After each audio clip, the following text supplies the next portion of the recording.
Շնորհակալություն, տիկնակ և պարոնայք, մի քանի օր առաջ Գեղարքունիքի մարզի Վարդենիս քաղաքում էի և բավականին տխուր և հուսահատ ֆոնի վրա աչքի էին ընկնում անընդհատ երթևեկող Իվեկո Մակնիշի բորդո գույնի գերժամանակակից բեռնատարները, որոնք բեռնված էին հանքանյութերով և ամեն երկրորդ վարդենիսցին ինձ ասում էր, տեսնում ես, Սաշիկը տանում է ոսկու զոդի, ոսկու հանքերը։ Նույնիսկ էական չի, Սաշիկը ի դեպ Սերժ Սարգսյանի եղբայր Ալեքսանդր կամ Սաշիկ Սարգսյանն է։ Նույնիսկ էական չի, դե յուրե տվյալ անձնավորությունը որևէ կապ ունի այդ հանքերի և այդ հանքերի հանքանյութի արդյունահանման հետ։ Կարևորը ընկալումն է և կառավարության ներկայացուցիչները նույնպես շատ են օգտագործում նեգատիվ կամ պոզիտիվ սպասումը։ Ընդհանրապես իրավիճակի, հայաստանյան իրավիճակի այն ընկալումը, որ ունի միջին վիճակագրական հայաստանցին, որին վարչապետ այս ամբիոնից փորձում էր համոզել, որ ինքը եկել է ոգևորելու։ Որն է մարդու ընկալումը։ Մարդու ընկալումը հետևյալն է. Հայաստանի Հանրապետությունում հարուստ անհատների 98 կամ 99 կամ նույնիսկ 100%-ը կամ եղել է իշխանության մեջ, կամ եղել է իշխանության կողքին։ Այսինքն սա ճշգրիտ վիճակագրություն է, ու այդ բոլոր իշխանությունները եկել են և ասել են այս ամբիոնից, որ մարդը մեզ համար կարևորագույն արժեք է, մենք հիմա եկել ենք մարդու անվտանգությունը, բարեկեցությունը ապահովելու, հարստացնելու և այլն, բայց փաստը մնում է այն, որ հարստացել են միայն այն մարդիկ, ովքեր կամ իշխանության մեջ են, կամ իշխանության կողքին են։ Այսինքն իշխանության մեջ կամ կողքին լինելը հարուստ լինելու, բարեկեցիկ լինելու կամ հաջողակ լինելու ամենակարևոր նախապայմանն է։ Եվ հիմա երբ որ այստեղ խոսում են, թե ինչու Հայաստան ներդրում չի գալիս, և խոսում են ինչ-որ բաների մասին, ինչ-որ գործակիցների մասին, մոռանում են ամենակարևորի մասին, որ ես մի քանի անգամ այս ամբիոններից ասել եմ, եթե որ ուրիշ երկրներում կարևոր է Dow Jones-ի կամ Nasdaq-ի գործակիցը, Հայաստանի Հանրապետությունում վճռականը Սաշիկի գործակիցն է, ընդ որում սա ոչ միայն վերաբերվում է կոնկրետ անձի, այլ սա վերաբերվում է այն համակարգին, այն տնտեսական շահերին, որ մշտապես ներկայացված են ազգային ժողովում և իշխանության մեջ։ Հիմա պատրաստվում է արդյոք Կարեն Կարապետյանի կառավարությունը որևէ բան անել Սաշիկի գործակիցը որևէ ձևով չեզոքացնելու համար։ Իհարկե ոչ,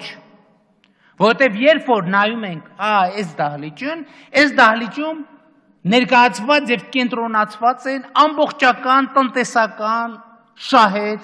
խմբային շահեր, կլանային շահեր, օլիգարխիական շահեր։ Եվ ահա այս դահլիճը կամ այս դահլիճի մեծամասնությունը վարչապետի գործատուն է։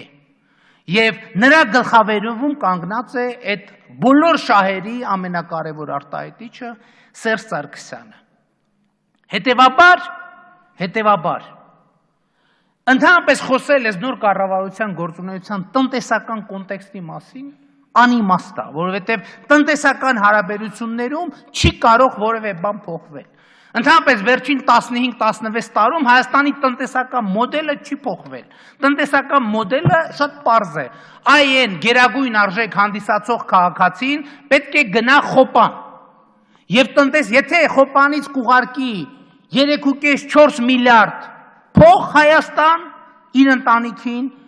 որոնք այդ օլիգարխիայի սպառողներն են, ուրեմն մենք կունենանք երկնիշ տնտեսական աճ։ Եթե չի ուղարկել 4 միլիարդը, ուրեմն կգնանք տարեկան 1-1.5 միլիարդ վարկ կվերցնենք արտաքին պարտքի տեսքով, ու տենց 3-4% տնտեսական աճի ցույց տալով յոլա կգնանք։ Հետևաբար հարց է ծագում, բա որ տնտեսական կոնտեքստը չկա, այս ինչի մասին է խոսքը։ Խոսքը շատ պարզ բանի մասին է։ Ինչի է Սերժ Սարգսյանը Կարեն Կարապետյանին նշանակել վարչապետ։ Որպեսզի հանրության մեջ պոզիտիվ սպասումներ առաջացնի, հիմա վարչապետը տարբեր բաներ կասի, և մինչև մարդիկ կհասկանան այդ ասածից որն է ճիշտ, որն է սուտ, որը իրականացավ, որը չիրականացավ, տեղի կունենա 2017 թվականի խորհրդարանական ընտրությունները եւ հետեւաբար Կարեն Կարապետյանի միակ գործառույթը Սերժ Սարգսյանի տեսակետից ապահովելն է այս խորհրդարանական մեծամասնության վերարտադրությունը։ Իհարկե Կարեն Կարապետյանը արդեն իսկ մտել այս process-ի մեջ, այսինքն մինչև ապրիլ պետք է գնա առնվազն, բայց ինչ տրամաբանությամբ։ Այստեղ կա նաև ժողովրդի մեջ մեկ ուրիշ սպասում, ես չգիտեմ այդ սպասումը պոզիտիվ անվանեմ թե նեգատիվ, որ Կարեն Կարապետյանին Մոսկվայից գործուղել են, որ գա Սերժ Սարգսյանին իշխանությունից հեռացնի։ Ընդհանրապես այս խնդրը 2017-18 թվականի հետ կապված կա։ Հիմա Կարեն Կարապետյանի առաջ հարց է, ինքը ինչ է անում, ինքը ապահովում է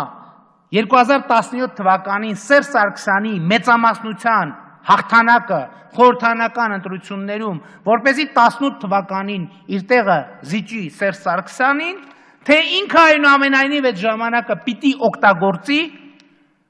այս մեծամասնության առանցքային դեմքերին, ընդհանրապես տնտեսական օլիգարխիային իր շուրջը համախմբելու եւ ինքը արդեն անձամբ ինքը այդ իշխանությունը ստանձնելու համար։ Սա չափազանց բարդ խնդիր է եւ չափազանց նուրբ իրավիճակ է, որ եւ նույնիսկ Հովիկ Աբրահամյանը իր հանրահայտ խորամանկությամբ չկարողացավ, ինչպես ասում են, կառավարել այս իրավիճակը։ Բայց այստեղ արդեն հարց ու պատասխանից, ընդհանրապես կոնտեքստից շատ հասկանալի է դառնում, որ առաջիկա քաղաքական process-ի հիմնական հարցը հետևյալն է լինելու. ով է այս կառավարության ղեկավարը։ Կարեն Կարապետյանը կփորձի ընդհանրապես ցույց տալ, որ ինքն է ղեկավարը, թե չէ, բայց երեք նախագահական նստավայրից տարածված մի հաղորդագրություն ցույց է տալիս, որ Սերժ Սարգսյանը հիմա ըստ ամենայնի հենց սկզբից կամ շատ մոտ ապագայում փորձելու է ցույց տալ, որ ինքն է այս կառավարության տերը եւ որոշում կայացնողները։ Խոսք են հաղորդագրության մասին է, որ շուտով նախագահականի լրատվական ծառայությունը կլուսաբանի նաեւ հայաստանյան պաշտոնյաների ընդունելությունները Սերժ Սարգսյանի մոտ։ Պուտինի ոճով Սերժ Սարգսյանը կնստի նախարարներին կանչի, այս մի բան էսպես, այն մի բան այնպես։ Այսինքն հիմնական քաղաքական կոնտեքստը սա է։ Հիմա կառավարության կազմի մասին։ Անշուշտ այս կառավարությունում ընդգրկված են բավական մեծ թվով մարդիկ, որոնց հանրությունը ի սկզբանե եւ բոլորը չեն կարող վերաբերվել մեղավորության կանխավարկածով։ Իհարկե այս բանը կա, բայց մենք պետք է հասկանանք, որ վերջին տարիներին, առնվազն 15-16 տարիներին կառավարությունը ընդհանրապես դադարել է քաղաքական մարմին լինելուց։ Հայաստանի վերջին 15 տարիներին Հայաստանի կառավարության որևէ անդամ որևէ նախագծի, որոշման նախագծի դեմ չի քվեարկել։ Ընդհանրապես կառավարությունում քվեարկության կարգն է հանված, որոշումները ասենց կոնվեյերով ընդունվում են։ Ես ձեզ ավելին ասեմ, նախարարների մոտ 80%-ին ընդհանրապես որևէ լուրջ որոշում կայացնելու լիազորություն չունի։ Եվ ըստ էության գրեթե ամենօրյա ռեժիմով նախարարներին այդ քիչ առաջ համեստորեն այն առաջին շարքում նստած համեստ անձնավորություններ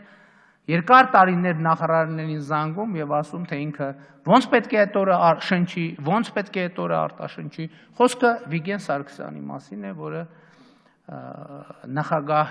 նախագահականի աշխատակազմի ղեկավարն է։ Հետևաբար, այս իրավիճակում մենք ականատես ենք լինելու առաջիկայում հերթական խոշոր ներքաղաքական, ներիշխանական ինտրիգին եւ առաջիկայում կտեսնենք, թե ինչով է այն ավարտվելու։ Բայց կան նաեւ լավ լուրեր։ Այս կառավարությունը աննախադեպ է նրանով, որ այստեղ առնվազն 5 գիտությունների դոկտոր կա ընդգրկված, գիտությունների դոկտոր։ Եվ այս իմաստով ուզում եմ ասել, որ կատարելապես անհասկանալի է պատմափիլիսոփայական գիտությունների դոկտոր